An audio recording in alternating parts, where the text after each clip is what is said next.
When looking for the king of podcasts, you're at the wrong channel. Well, excuse me!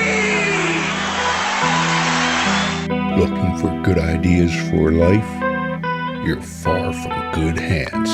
Hey, bud, what's your problem? If you think the listener is always right, you're far from the right place. Out of order! Even in the future, nothing works! Hosted by a Northeasterner by birth, but a rebel by choice. Are you threatening me? If you want a host that floats between love and madness, and we know the night is always gonna be here anyway. Thinking of you's working up my appetite. Looking forward to a little afternoon delight. then play on and listen to Crazy Train Radio. All right, guys, listen to this blues riff and B. Watch me for the changes and try and keep up, okay?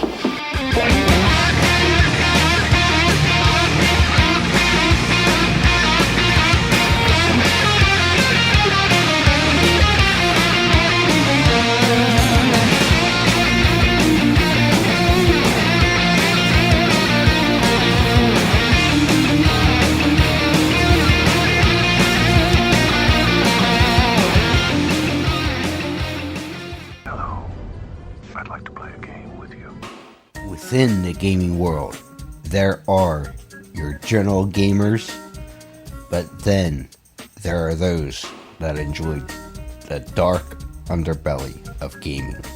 If you're one of those that enjoy the dark underbelly of gaming, we certainly got the place to send you.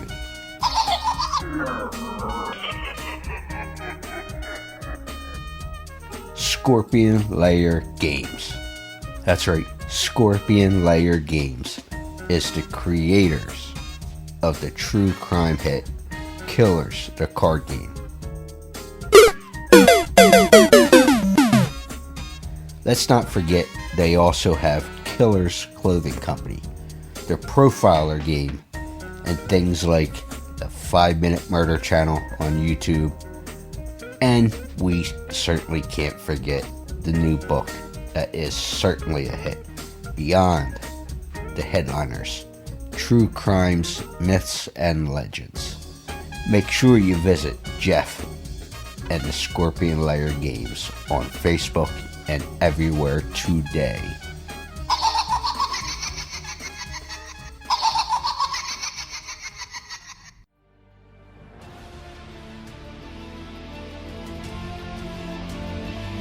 Hey, this is Luke Epplin. I'm the author of a new book called Moses and the Doctor, and you are listening to Crazy Train Radio.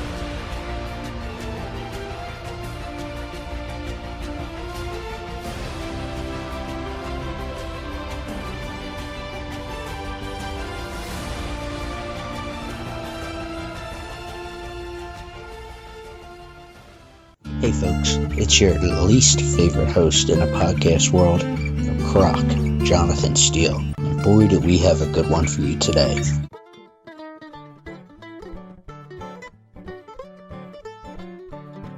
Ladies and gentlemen, boys and girls, children of all ages, this next guest has been a writer who's had work appear in things such as The Atlantic, The New Yorker, GQ, Slate, The Washington Post, Los Angeles Review of Books, and other spots. He has a newer book out, which hit home with me, Moses and the Doctor, 2 men, 1 championship, and the birth of modern basketball. Let's welcome Luke Epplin. Hello. Quiet, numbskulls, I'm broadcasting. Luke, how are you, sir? I'm doing great, thanks. Awesome. So, obvious question. I know you had a baseball book out previously, but what was our team's influence in coming up with Moses and the Doctor? So my previous book was called Our Team. It was a baseball book. It was about baseball in the 1940s, specifically about integration. And the thing that I really found interesting in that book, researching it, was the sort of coming together of 2 very different leagues that had sort of grown up organically and had different ideologies, different styles of play, different ways of approaching the game. That would be the major leagues and the Negro leagues. And my favorite sport is basketball. And so I was trying to think if there was something, maybe not similar, but something that kind of rhymed that happened in professional basketball. And it did. There was the American Basketball League, the ABA, that came up as a competitor to the NBA, and they developed a much different style of play than the NBA. And so I thought that that would be an interesting way to think about how the game evolved into what it is now. Right on. And before we dive deep into that, with our team, if I read this correctly, because we know everything online is true, Yeah. that it was the influence for that book actually came from your grandfather, correct? Yeah, I'm from St. Louis, and St. Louis, I think a lot of people have forgotten this. It used to have two professional Major League Baseball teams, the Cardinals, who are, of course, still there, and the St. Louis Browns. And the St. Louis Browns were a sad sack, pretty terrible team that usually finished in last place in the American League. And my grandfather was an odd person in that he was a big Browns fan. And, there's not a lot to remember about the Browns right now, but probably the thing that would be brought up if the Browns came up in conversation was that their last owner was Bill Veeck. And Bill Veeck was this sort of P.T. Barnum of baseball. He did these wild promotions. He was somebody who was really innovating in terms of how the game is marketed and what happens in between the play in terms of like circus sideshow stunts, music, fan participation, all of these sorts of things. And so I grew up hearing these stories about Bill Veeck, and that was really how I got into our team. And, it wasn't until I started researching that I sort of saw all the steps that Bill Veeck did with integration and came to sort of realize that all that thing that he did, bringing a little person to the plate, the wild stunts, that all pales in comparison to how he helped the Major League integrate just as much as Branch Rickey did with the Dodgers. And I felt like that story was undertold. And so that's where I put my focus. And it almost sounds like the Savannah Bananas before the Savannah Bananas. Oh, But yeah. I won't go into the deep dive because being a baseball guy, but the St. Louis Browns ended up becoming my favorite ball club in the Baltimore Orioles. But Yeah, right when on. when the, so I do know of the Browns, but Yeah. Moses and the Doctor. The book Mhm. tells the story of Dr. J and Moses, two basketball legends that revolutionized the game, both NBA and ABA, with Mhm. the championship being the top dog in '83. And Mhm. sadly, I was born the next year in '84. Mhm. But, you know, those two certainly had contradicting styles. Irving, Dr. J had the more the basketball court style, the Mhm. outside game, as much as the ABA did overall, where Moses was the gritty power and Mhm. had the workman style. So, Mhm. what did you find interesting with the contradicting styles that both men had in their game? Well, I think that that's exactly right. Like the way that I approach books is that I think about character first of all. I started out as a fiction writer, and I really love this idea of getting into sports through the way that a novelist would come in through a protagonist. And so I didn't really start with the 1983 Sixers run. I started with Julius Erving because I really felt that he represented what the ABA is. Like he has this playground inspired style that is aerial in nature, and he was really sort of changing the fundamentals of the game. He was making it more of a sort of spontaneous, creative, improvisational, airborne style. And he looked just so dang cool whenever he did it. Like it was just kind of almost like an attraction in itself just to see him. And so that's where I really wanted to go. But I then started thinking about like the polar opposite of Julius Erving and the fact that when he gets into the NBA, he struggles so much to translate that style into a championship. And he needs a sort of opposing force to help him. And Moses Malone is exactly that. And so it's almost like a writer's dream to have two characters who are so opposite to each other, not only in terms of how they play, because Moses is this sort of gritty, blue collar banger that's down there in the paint, but just in terms of how they approach the world. Like Julius Erving was very open. He sort of put himself out as an ambassador to the game. He was very much sort of aware of the responsibilities that came with being a superstar off the court. And Moses Malone just had no interest in any of that whatsoever. He really thought of himself as a worker who came in, punched the clock, did his job, and then left.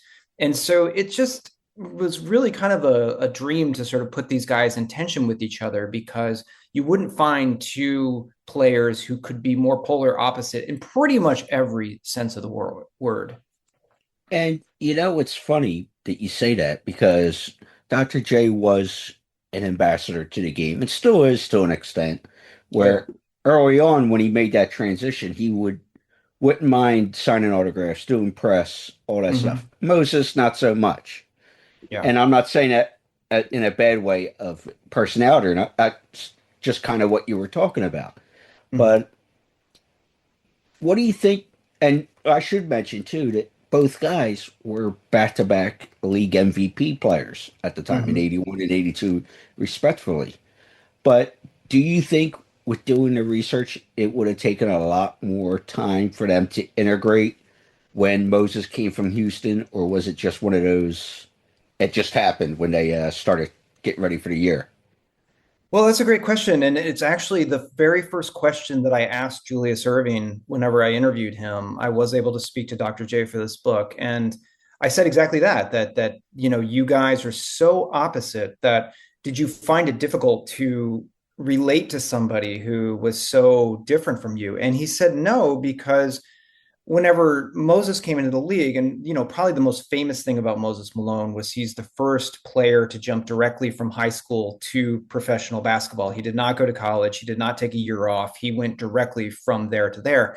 And it was such a huge, it was such a huge scandal at that time. Even African-American newspapers were saying that this was going to set a bad precedent for young players who were going to forego an education thinking that they could go right to the pros. And the ABA sort of realized that they needed some sort of way of signaling that this was supported by not only the players, but by just sort of basketball as a whole. And so they turned to Julius Erving to do that. And Julius Erving, during, the first time that he plays Malone at home in Utah, basically takes the microphone and gives a blessing to the entire experiment. And it really kind of calms everything down, because if Dr. J, the sort of face, the ambassador, the, common sense sort of person, is saying that Moses is ready, then he's ready.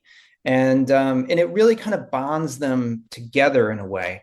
I think that the other part of your question is that Moses Malone was the MVP in 1982. Julius Erving was the MVP in 1981. They come together for the 83 season. And so what do you do if you put together the last two MVP players on the team? Who is going to be the top dog? Is there going to be tension between them? Sort of this idea of who's the leader of the team, who's the face of the team.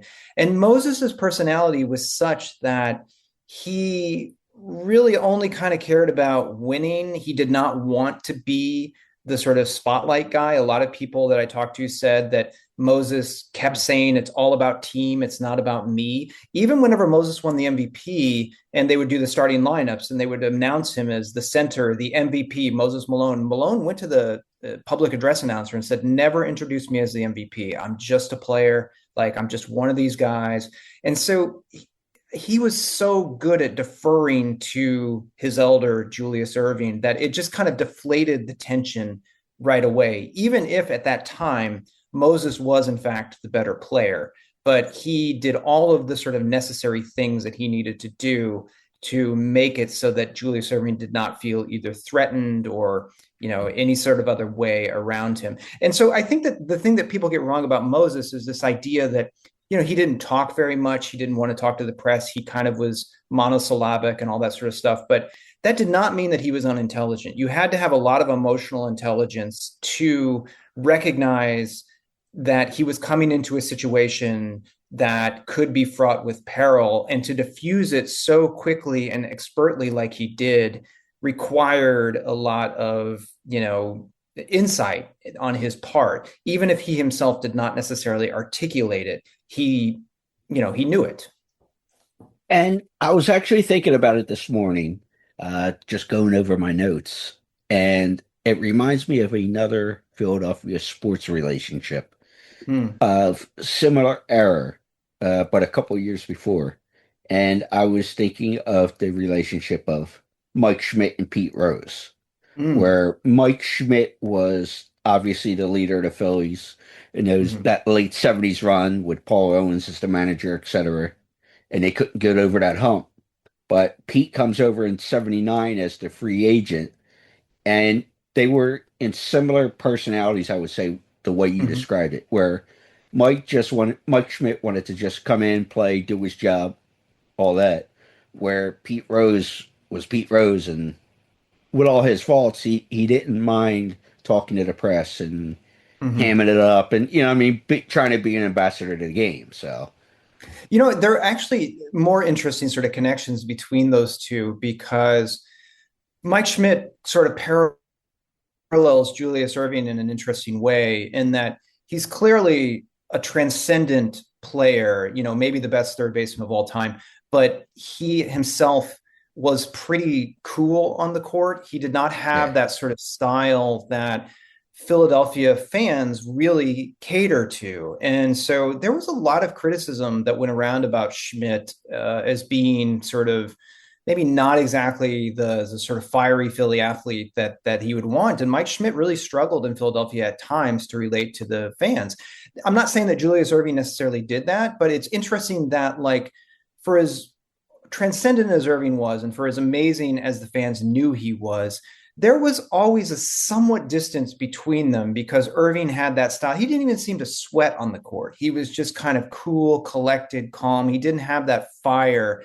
And you saw that in the early 1980s, Philadelphia, the spectrum would be half full. And when the Sixers would go on the road, it would be sellout after sellout after sellout, because everybody wanted to see Dr. J. But then they come home and there's just, the fan base is not turning out for them. And it is sort of, there's a lot of reasons for that, but it also could just be that he didn't quite represent what Philadelphia values in an athlete. And whenever Moses Malone comes over, even though he's not all that vocal and all that stuff, he just in his bones is a Philadelphia athlete. He is mhm. sweating so much that they're hiring more people to mop up the sweat. Like, the way that he talks about just working and sort of grinding and stuff like that, they took to him immediately. And it is very similar to that sort of Pete Rose thing. Pete Rose fits the profile of the Philly athlete more than Mike Schmidt does. And Schmidt really, throughout his whole career, struggled with that. Yeah, and with all the guys, but we're focusing on Doctor and Moses. But the fans in this area really appreciated guys like Moses that would come Mm-hmm. in, give it their all, win, lose, draw. But they appreciate the hard work.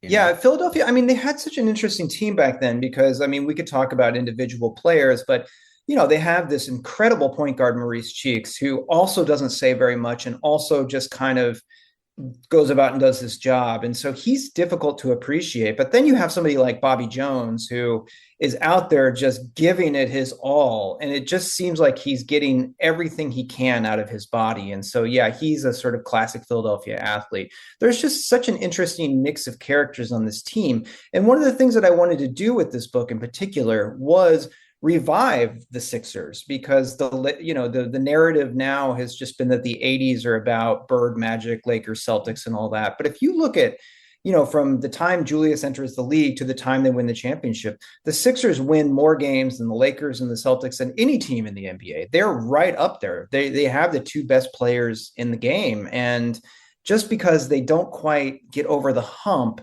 they're now a little bit lost. But you really can't tell the history of this era, especially if you don't include Dr. J. I mean, it's just, we're kind of erasing him a lot from that narrative of the 80s, at least in the popular imagination, as time goes by. And the Sixers and Dr. J need to be reinserted in there.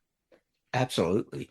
And it's interesting that you just mentioned them, but obviously when you talk 80s NBA, most people talk about, like you said, the Celtics and the Lakers, that rivalry.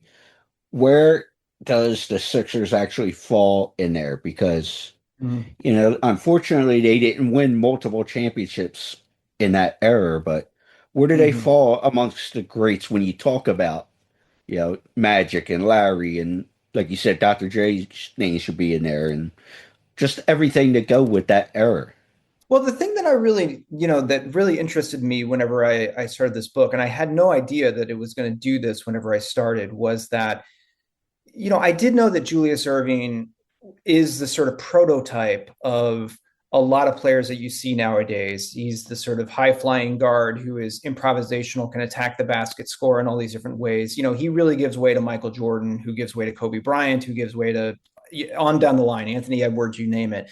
And so, like, that is as influential as anything else. But the Sixers themselves, it's really interesting. When Julius joins them in 76, 77, they are sort of stocked with ABA talent. They've got George McGinnis, they've got all of these great sort of players, Caldwell Jones, who all come from the ABA.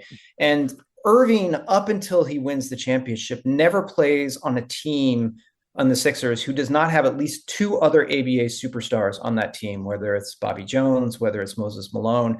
And so the Sixers kind of become a stand-in for the ABA.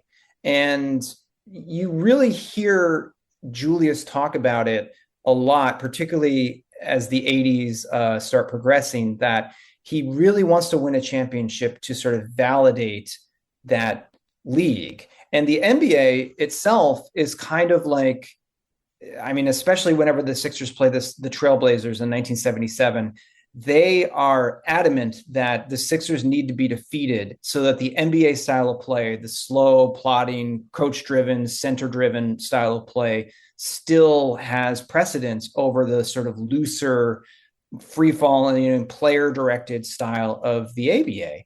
And so the Sixers come to stand in for what the ABA was and what it represented. And the NBA, by sort of latching onto Magic Johnson and Larry Bird, who never play in the ABA, but are, tremendously influenced by that style, they can play the style of the ABA, and Magic Johnson certainly does, without having the stink of the ABA on them. And so by winning the championship in 1983, by combining two superstars from the ABA to win the championship, it really does sort of validate that league, that style of play, that way that Julius Erving sort of, changed the game. And so I think that the Sixers are a crucial, key for the revival of the ABA. And in that way, the NBA, which has never recognized ABA statistics, has been very slow to do anything to honor the ABA. Has kind of almost like an incentive not to necessarily celebrate that championship as much. And maybe that's why that you see kind of the Sixers falling by the wayside in these narratives.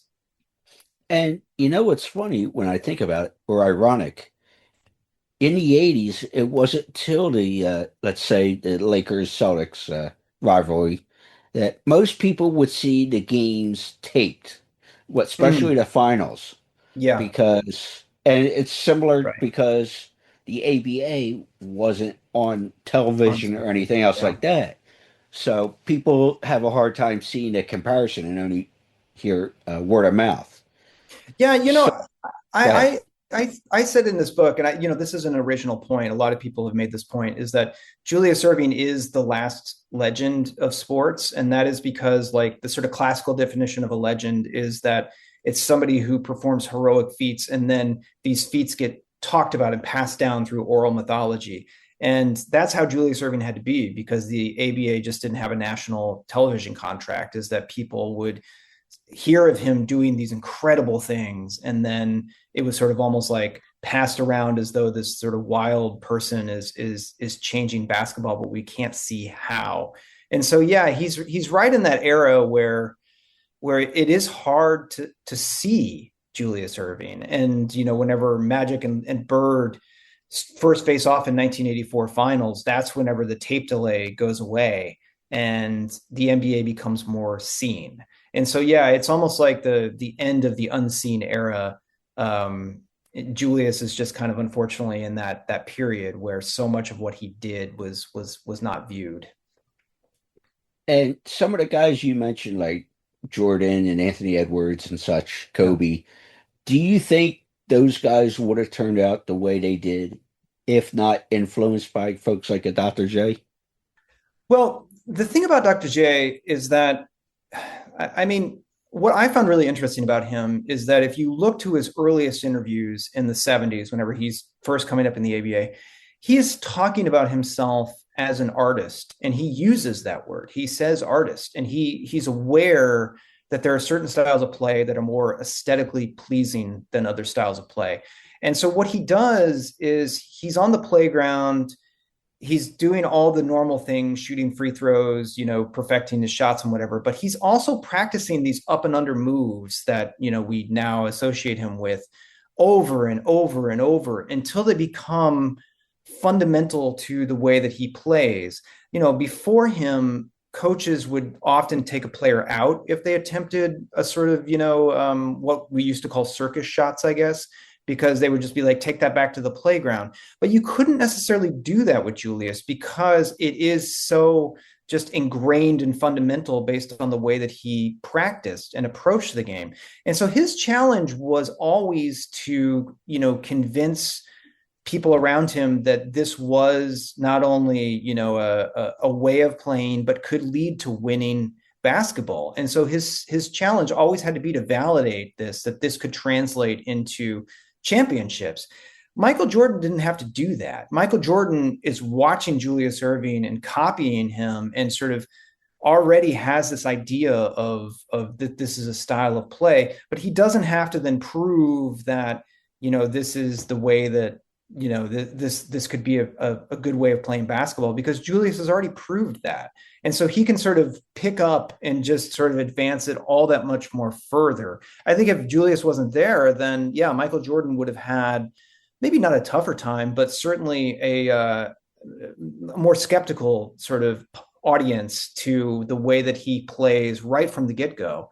And then of course, Kobe Bryant just is a complete copy of Michael Jordan. So, I mean, you really see this sort of way that Julius is doing it. I mean, it's amazing to go back in the archives and see when Jordan is coming into the league, everybody is just saying, here's the next Dr. J. Everybody is saying it. And Jordan just doesn't refute it. Like Jordan is, he's copying Dr. J even in the dunk contest. I mean, it's so clear that Jordan has that, the anxiety of influence. Well, with that being said, who would you say post Malone, not the singer, but post Moses Malone, would be similar to compare to him in more recent times? Like, it's hard, right? Because I mean, obviously you could sort of look to the era immediately after him and point to like Dennis Rodman or Ben Wallace or something like that. But those guys didn't score as much as Malone. Like Malone had both the incredible rebounding combined with he took a lot of shots. There's no question about it. So yeah, anybody that's just kind of like banging underneath there, it's hard to know because like I feel like people perfected on it. Like Karl Malone might have been a good comparison, but he had a much better outside shot than Moses. And now if you look in the game, a player like Malone, I think they could have still survived just because he's so great and all that, but he would have had to probably extend his shooting more. You don't see the sort of like down and dirty guys that are just kind of under the paint right now. Everybody has to be a little bit further out or else they become almost a liability. So he's it's not that he's a dying athlete, but you're seeing less and less of it. what's the response for the book been so far? The team really enjoyed it. I got really great notes from people like Bobby Jones and Franklin Edwards and some others on there. But I guess it's going all right. Yeah, it's hard. It's hard to publish anything nowadays. It's just sometimes you feel like you're just throwing things into an ocean. Yeah. And hey, if this writing thing don't fully work out for you, I know you can always go back to be trying to be a cartoonist. Well, if I could only draw, man. I mean, Yeah. like every writer, I've got a day job, and so, we're moving along, but you just write them and hope that eventually a readership forms. Well, I know certainly in this neck of the woods, you got an audience for this book. I hope so, So man. what's next for you? Do you have another book in mind or that you're thinking about, or? When I was researching this book, I became really interested in um, there was this story about the ABA that Kareem Abdul-Jabbar, when he was coming out of college, and he won three straight championships with UCLA, had this idea that he wanted to play in New York City, and he really wanted to sign with the Nets, who at that time were in the ABA. And the ABA just totally botched it. They dropped the negotiations. He really should have joined the ABA, and if that would have happened, basketball would have been very different, because I think that they would have gotten a television contract. I think that like they could have survived a little bit more if they had Kareem. But it just kind of led me into Kareem and his early period. And I really think that there's a lot there in terms of his advocacy, in terms of his statements about not wanting to participate in the Olympics, in terms of his conversion to Islam. He was caught up in a lot of the currents of the sort of disintegration of the civil rights movement in the mid 60s and the rise of Black Power and things like that. And so I think that you can tell a really interesting story that a lot of people tell as like through Muhammad Ali, but I think you could tell the same story through Kareem and trace a lot of sort of currents that are going on in, the African American communities across the country. And so I want to do something on him that focuses just up through his Milwaukee Bucks period. And I certainly think he'd be a guy that'd be willing to talk to you, unlike I some. think so. Yeah. Yeah. Those Lakers guys are hard. Magic turned me down. Kareem turned me down, but for this project, maybe I'll be a little more fortunate. Yeah. So I'm going to send everybody to your Instagram and website. But Luke, thank you so much for popping on. Hey, thanks so much.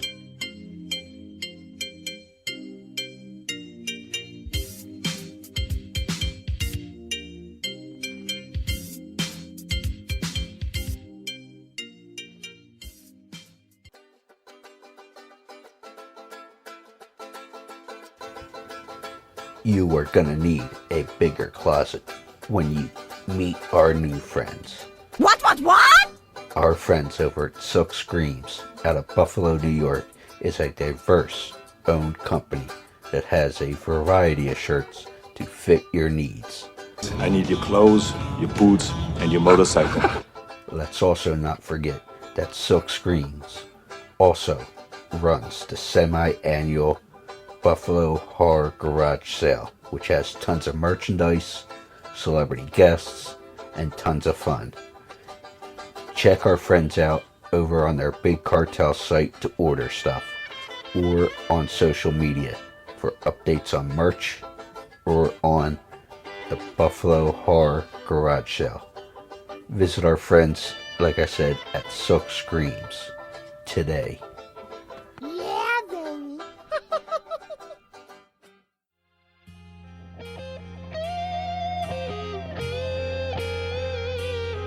Hi, I'm Jeffrey Reddick, and you're listening to Crazy Train Radio.